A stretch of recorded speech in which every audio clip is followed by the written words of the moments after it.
고린도후서 12장 제목은 덕스러운 리더입니다. 1절 무익하나마 내가 부득불 자랑하노니 주의 환상과 계시를 말하리라. 고린도 교회는 바울이 1년 6개월 정도의 수고와 헌신으로 세워진 교회입니다. 주님의 교회가 바울이 떠난 이후에 거짓 사도들의 침투와 또 거짓 선동으로 교회는 많은 혼란과 또 성도들의 마음이 바울에게서 떠나고 거짓 선동하는 그런 거짓 사도들에게를 추종하는 그런 일이 일어났던 것을 볼 수가 있습니다. 바울은 다급한 나머지 이 소식을 듣고 고린도 교회에 찾아갔지만은 오히려 고린도 교회 성도들로부터 외면을 당하고 또 슬픈 마음으로 헛걸음질하고 돌아왔던 그런 경험이 있습니다. 바울은 정말 눈물 젖은 그런 편지를 쓰게 되고 이 편지로 인해서 많은 성도들이 마음이 새롭게 돌이켜지는 그런 역사가 일어났습니다. 그리고 다시 한번 바울은 고린도 교회 방문을 하고자 계획을 하는데 그 사이에 고린도 후서라는 편지를 쓰게 됩니다. 그래서 고린도 후서는 1에서 9장까지는 회개한 성도들을 향한 메시지와 또 10장에서 13장은 회개치 않는 성도에 대한 그런 메시지라고 할 수가 있습니다. 2절과 3절을 보겠습니다. 내가 그리스도 안에 있는 한 사람을 아노니 그는 14년 전에 셋째 하늘에 이끌려간 자라. 그가 몸 안에 있었는지 몸 밖에 있었는지 나는 모르거니와 하나님은 아시느니라. 내가 이런 사람을 아노니 그가 몸 안에 있었는지 몸 밖에 있었는지 나는 모르거니와 하나님은 아시느니라. 14년 전에 바울이 환상과 계시를 보게 됩니다. 14년 전이라 하면은 바울이 안디옥 교회에서 선교사로 파송을 받기 바로 직전 다소에서 3년간 목회 수업을 할 때입니다. 개인적으로 복음적으로 신학적으로 정비를 할 그때라고 볼 수가 있습니다. 바울이 자신의 영혼이 몸과 함께 천국에 끌려갔는지 아니면은 영혼이 몸에서 빠져나와서 천국에 갔는지 그건 잘 알지 못하지만은 하여간 자기는 천국에 올라갔다라고 끌려갔다라고 그렇게 말을 하고 있고 내가 라고 그렇게 표현하지 아니하고 3인칭 그가 라는 말을 통해서 자기 자신의 그 어떤 자랑하고자 하는 그런 모습을 감추고자 하는 그런 바울의 겸손함을 볼 수가 있습니다. 4절에 보면은 그가 낙원으로 이끌려가서 말로 표현할 수 없는 말을 들었으니 사람이 가히 이르지 못할 말이로다. 낙원이라는 말은 천국을 가리킵니다. 페르시아어로 파라다이스인데 하늘 정원을 가리킵니다. 고대 페르시아라는 나라는 지금의 저 아프가니스탄 그 중동 지역에 정말 세계를 제패하는 나라였습니다. 많은 나라들이 페르시아의 조공을 바치고 참 머리를 숙이고 조아리고 나왔던 그런 나라였습니다. 워낙 재정적으로 또 많은 부여를 누리는 나라 것이었기 때문에 그 궁궐 안에 하늘 정원이라는 그런 아름다운 환상적인 정원을 만들어 놓고 걸프만으로부터 이렇게 물을 끌어올려서 공중에 정원을 만들어서 왕이 초대한 사람과 깊은 교제를 나누는 그런 정말 파라다이스를 만든 것이죠. 바울은 언젠가는 우리가 주님과 함께 하늘의 파라다이스에서 천국에서 이런 아름다운 깊은 교제 속에 거하게 될 것을 미리 체험을 했던 것을 볼 수가 있습니다. 왜 하나님께서 14년 전에 이런 놀라운 체험을 하게 했을까요? 그것은 고난의 그 선교의 눈물골짜기를 걸어갈 때에 앞으로 많은 시련을 겪을 것입니다. 말로 다 할 수 없는 이런 고린도 교회를 개척하면서 당하게 되는 이런 어려움들도 하나님께서 미리 예상하시고 천국의 환상을 보여주시면서 두고두고 이런 어려움들을 견뎌낼 수 있는 저항력을, 추억의 아름다운 빵을 가슴속에 간직하도록 해주신 것이죠. 그래서 정말 힘든 시기가 지날 때에도 그것을 견뎌낼 수 있는 저항력을, 이런 행복의 추억이라는 천국의 경험을 바울에게 주셨다라고 볼 수가 있습니다. 근데 바울은 이런 천국의 체험을 말하려고 하다가 이것을 중단하는 것을 볼 수가 있습니다. 5절에 보면은 내가 이런 사람을 위하여 자랑하겠으나 나를 위하여는 약한 것들 외에 자랑하지 아니하리라. 바울이 생각할 때에 이런 천국의 경험은 하나님이 바울에게 개인적으로 주신 것이지 반복해서 경험해서 성도들에게 나누라고 주신 것은 아니라고 판단이 된 것입니다. 그러니까 바울은 지금 이 천국의 경험이 해야 할 말인지 하지 말아야 할 말인지를 지금 따져보고 있는 것을 볼 수가 있습니다.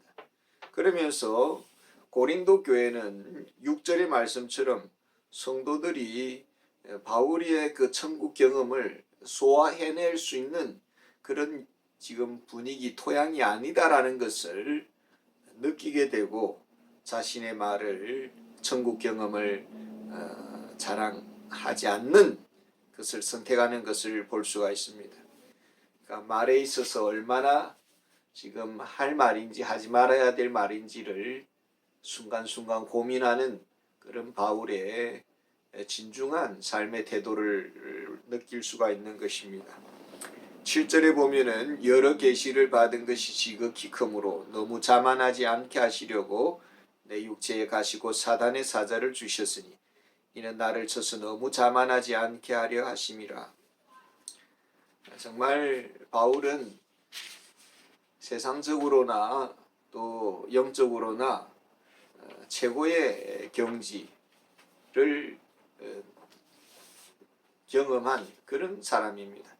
그 무엇으로도 육신적으로도 세상적으로 빠질 것이 없는 그런 정말 잘 갖추어진 율법으로도 흠이 없는 바리새인 출신이고 정말 또 예수님을 친히 배웠던 그런 영적인 그런 높은 수준의 사람이었던 것을 알 수가 있습니다.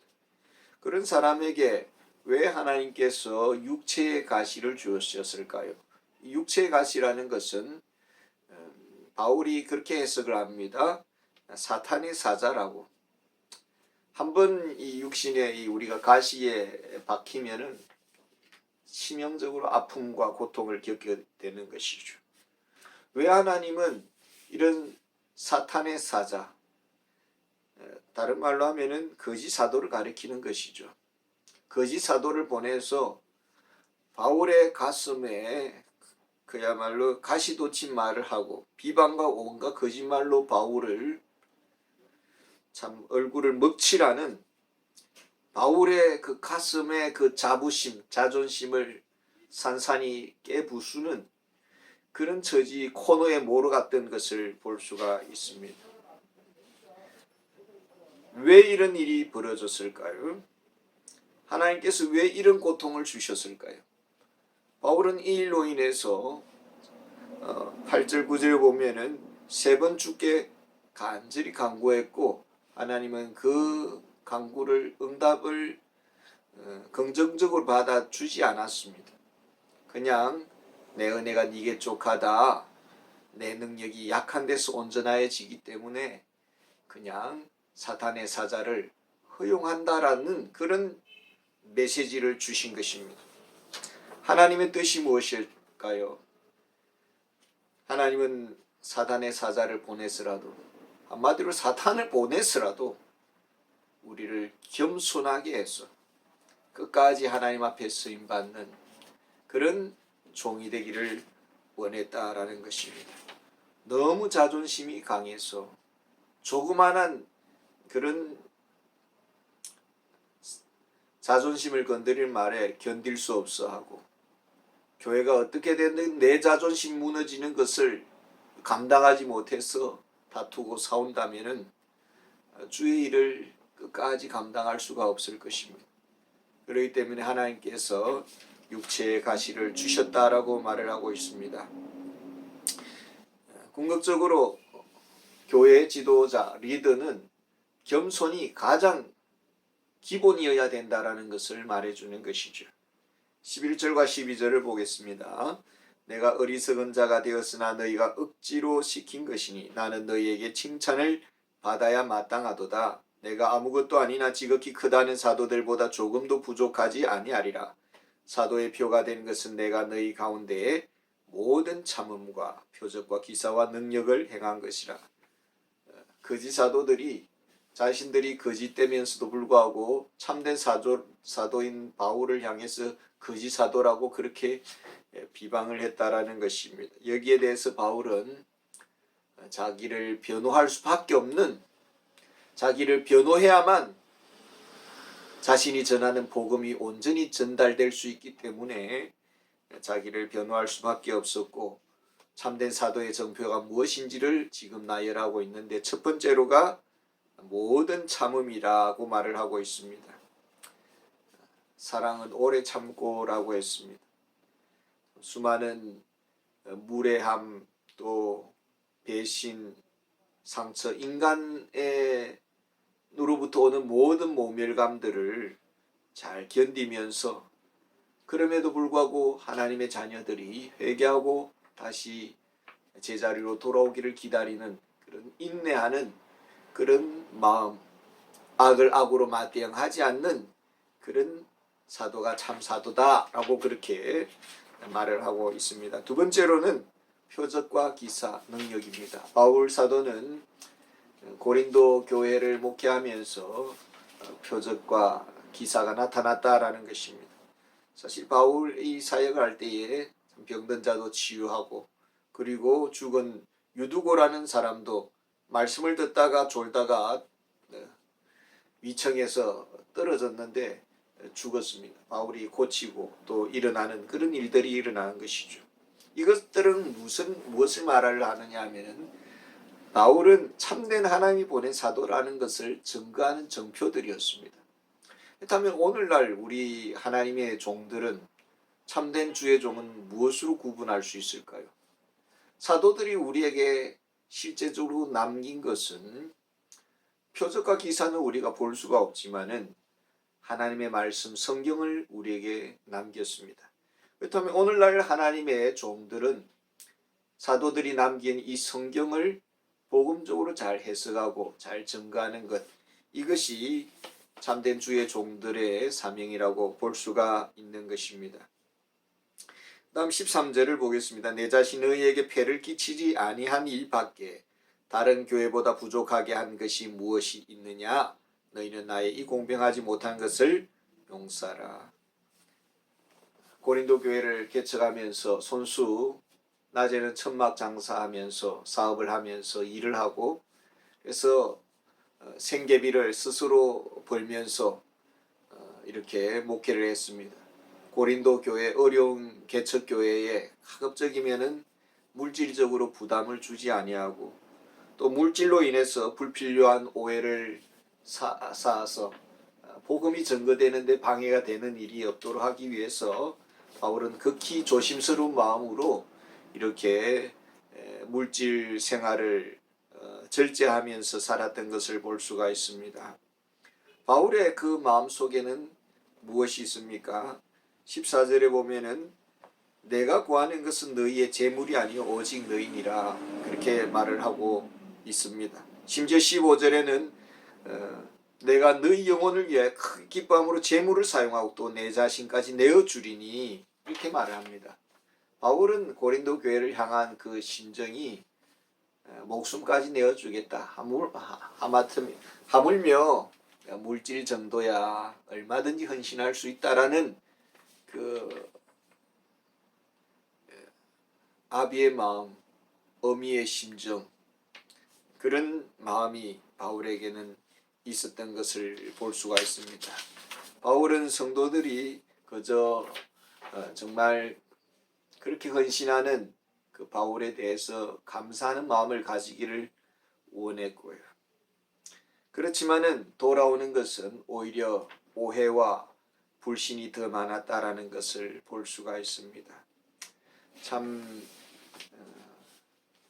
가까운 성도임에도 불구하고 이렇게 어려운 그런 지금 관계로 꼬여져 있는 것을 보면은 우리가 가까운 사람들끼리 더 주의하고 더 조심해야 된다라는, 더 진심을 다해서 대할 수 있는 그런 태도가 필요하다라는 것을 우리에게 보여주는 것입니다.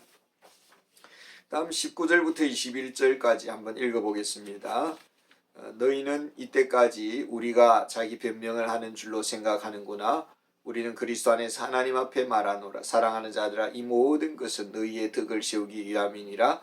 내가 갈 때 너희를 내가 원하는 것과 같이 보지 못하고, 또 내가 너희에게 너희가 원하지 않는 것과 같이 보일까 두려워하며, 또 다툼과 시기와 분냄과 당짓는 것과 비방과 수군거림과 거만함과 혼란이 있을까 두려워하고, 또 내가 다시 갈 때에 내 하나님이 나를 너희 앞에서 낮추실까 두려워하고, 또 내가 전에 죄를 지은 여러 사람의 그 행한 바 더러움과 음란함과 호색함을 회개하지 아니함 때문에 슬퍼할까 두려워하느라. 목회자와 성도 간에 서로 좋은 관계, 화평의 관계, 참 사랑의 관계, 평화로운 관계로 이렇게 만나고 해야 되는데, 바울은 지금 다시 만날 때에 여러 가지 불편한 만남을 가질까 두려워하고 있는 것을 보게 됩니다. 교회 입장에서 끝까지 회개하지 않는 성도에 대해서 바울이 혹시라도 징계하는 그런 위치에 설까. 영적 자녀로서 사랑으로 세워줘야 되는데 오히려 징계하는 위치에 있을까 두려워하는 그런 것을 볼 수 있고, 또 고린도 교회 성도들이 바울을 또 예전처럼 대적하고 교회 안에 분쟁이 일어나는, 바울을 향해 적대하는 그런 모습이 또 일어날까, 그런 두려워하는 마음을 가지고 있습니다. 왜 교회 성도들이 참 그렇게 바울의 많은 희생과 헌신 가운데 세워졌음에도 불구하고 부정적인 그 거짓 선동에 쉽게 넘어갈 수 있었느냐라는 것입니다. 바울은 고린도 교회의 본질적인 문제를 지금 다루고 있는 것을 볼 수가 있습니다. 고린도 교회가 왜 이렇게 어렵게 되었느냐? 근본적인 문제는 성도들 한 사람 한 사람의 경건의 능력, 경건의 생활에 있어서 성공적이지 못했다라는 것입니다. 고린도 사회는 참 그 도시 자체가 많은 음란한 그런 사회였던 것을 알 수가 있는 것입니다. 그런 장녀들이 여성 사제로서 이렇게 활동을 하고 있고 제사를 드리는 이런 신전이 있었고, 그런 고린도 도성에서 목회를 하고 그런 성도들을 정말 하나님의 자녀들을 세워나간다는 것은 쉬운 일이 아니었죠. 이런 사람들이 정말 과거의 삶을 끊어내고 경건하게 살아간다라는 것, 과거의 옛 더러운 잘못된 정씨를 끊어내고 주님만을 사랑하고 주님을 닮아간다라는 것, 이것은 정말 우리가 주님의 은혜로 살아가지만은 우리의 죄 문제를 하나님 앞에 이렇게 해결할 수 있는 경건의 능력, 경건의 훈련이 있어야 되는 것이죠. 사도 바울에게는 그런 죄 문제가 없었을까요? 사도 바울의 내면 속에 교만, 자존심, 이것이 너무나 강했기 때문에 하나님은 육체의 가시를 통해서라도 바울을 낮추시고 그렇게 사용하시는 것을 볼 수가 있습니다. 정말 우리 자녀들이 잘 자라서 건강하게 사회에서 하나님의 영광을 위해서 살아간다면 얼마나 좋겠습니까마는 오히려 세상의 지탄이 된다면 이거 얼마나 참 비참하고 슬픈 일이겠습니까? 바울은 지금 이것을 너무나 염려하고 걱정하고 있는 것을 볼 수가 있습니다. 우리가 어떻게 하면은 우리 안에 있는 육체의 정욕과 안목의 정욕과 이생의 자랑들을 다스리면서 예수님을 닮아갈 수가 있을까요? 그렇게 참 제 내면 속에서 이렇게 일어나는 그런 문제들이 많죠. 가끔씩 우리 동료 목회자들과 만나면은 외적으로 저보다 더 훨씬 좋은 그런 위치에서 또 대우를 받으면서 건강하게 목회를 잘 하시는 분이 있습니다. 그런 분들과 만날 때에 제 내면 속에는 때로는 참 시기심도 일어나고 또 그렇게 썩 편치 않는 그런 마음이 일어날 때가 있습니다. 이럴 때 주님 앞에 제가 간구를 합니다. 마음으로 주님, 제 속에 있는 시기심 또 이런 불편한 마음들을 다스려 주시고 겸손히 귀를 기울이고 하나님의 음성을 들을 수 있는 시간이 되게 해달라고 기도할 때가 있습니다. 사도 바울이 자신의 내면에 있는 자존감이 무너지는 이런 아픔을 겪을 때에 바울은 하나님 앞에 3번이나 간절히 간구했던 것을 볼 수가 있습니다. 우리의 삶에 있어서 가장 중요한 문제가 무엇일까요? 우리 그리스도인들은 오직 예수 그리스도를 닮고 예수 그리스도를 증거하는 것인데 이 성화의 문제, 이 변화, 내 자신이 변화되는 것, 이것은 죄와의 치열한 싸움과 또 승리에서 얻어지는 것입니다. 이것은 우리의 삶에 경건의 영성이 없다면 우리가 우리의 죄와의 싸움에서 이기고 예수님을 드러내는 그런 삶을 살아낼 수가 없는 것입니다. 오늘 본문을 통해서 우리가 깨닫게 되는 것은 정말 겸손한 사람이 하나님 앞에 쓰임받고 지도자는 정말 목회적인 모성애를 가질 수 있어야 되고 또 하나는 우리에게 있어서 정말 경건의 훈련, 죄를 다스릴 수 있는 그런 영적인 싸움, 이것이 우리에게 있어야 되겠고 우리 안에 이런 죄의 문제들이 있을 때에 주님 앞에 온전히 간구하고 또 주님 앞에 우리의 문제를 드러내는 그런 주님과의 내면적인 교제의 그런 관계, 그런 삶이 진정으로 필요하다고 믿습니다. 그런 삶을 통해서 하나님께 영광이 되고 또 교회의 유익이 되는 그런 우리의 삶이 되기를 원합니다. 감사합니다.